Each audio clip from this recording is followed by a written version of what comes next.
Hay una técnica de conducción que sirve para circular con más seguridad, para que los pasajeros viajen más cómodamente y que de paso permite reducir el consumo de carburante y el de neumáticos.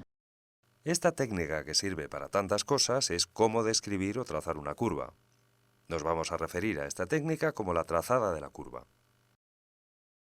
Para aprender estas técnicas sobre el trazado de curvas hay un escenario ideal, que es un circuito. Un circuito contiene curvas de distinto tipo, de radios cambiantes, trazados complejos, trazados técnicos, que nos permiten aprender con más facilidad y en menos tiempo y en menos espacio todas estas técnicas que nos serán de gran utilidad una vez que salgamos a la carretera.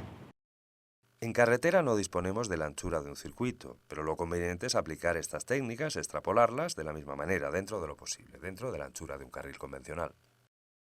Hay dos variables importantes para trazar una curva adecuadamente. Por una parte, cuánto girar. Por otra, cuándo girar. Para la pregunta ¿cuánto girar?, la respuesta es sencilla, nunca más de lo necesario. Es decir, no debemos hacer que la curva sea más cerrada de lo que realmente es. Para la pregunta ¿cuándo girar?, la respuesta es depende. Si la curva es constante, el máximo punto de giro debe estar en el centro de la curva. Por el contrario, si estamos tomando una curva y se hace más cerrada, como ocurre algunas veces en incorporaciones a vías rápidas, el máximo punto de giro debe estar cerca del final de la curva, nunca al principio de ella. Vamos a ver esto con detalle más adelante. Antes hay algo imprescindible para trazar bien una curva: verla bien. Por una carretera que conocemos, circulamos con más comodidad que por una que no conocemos, eso es evidente. Por la misma razón, si antes de entrar en una curva miramos hacia su salida, será mucho más fácil describirla. Además de adquirir el hábito de mirar lejos, que se adquiere mirando lejos, hay un par de trucos que pueden facilitar la tarea. Uno es llevar el asiento en la posición correcta. Por ejemplo, si llevamos el asiento en una posición demasiado alta y el respaldo muy poco reclinado, la consecuencia es que la cabeza nos queda en una posición tal que dificulta mirar a lo lejos. El otro es adquirir la costumbre, antes de entrar en cada curva, de mirar hacia la salida, hacia el final de la curva, más con la barbilla que con la nariz. Quien lo haga con la nariz tendrá un poco más difícil ver la curva completa. Ahora que ya sabemos cómo mirar las curvas, cómo leerlas, vamos a ver cómo dibujarlas. Todas las curvas tienen tres puntos clave. Uno es la entrada, el punto donde comenzamos a girar. El siguiente es el vértice, el punto donde debemos haber girado el volante todo lo necesario para describir la curva. A partir del vértice vamos deshaciendo el giro hasta llegar a la salida de la curva, donde el volante debe estar de nuevo enderezado. Adelantar excesivamente el punto de entrada en la curva dificulta llegar al punto de salida con el coche en la posición correcta. Eso es un error porque nos podemos encontrar en el punto de salida antes de que efectivamente se haya acabado la curva. Aquí no es que el coche fuera más deprisa, es que el conductor ha tenido que girar más para mantenerse en la pista.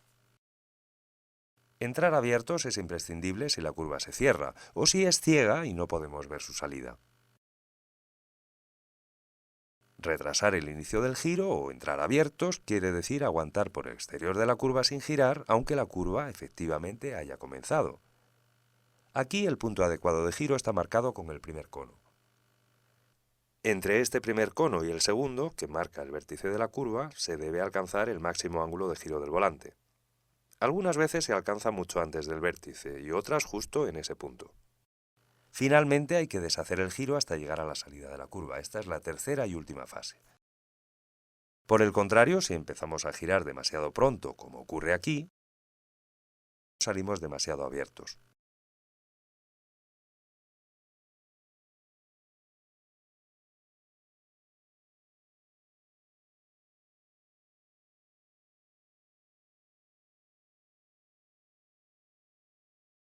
Esta es la forma correcta de tomar esta curva que se cierra y esta es la incorrecta. Y este es el resultado: la salida de la curva si se ha entrado en ella adecuadamente y si se adelanta demasiado el inicio del giro. No es preciso ir deprisa para aprender a trazar las curvas, todo lo contrario.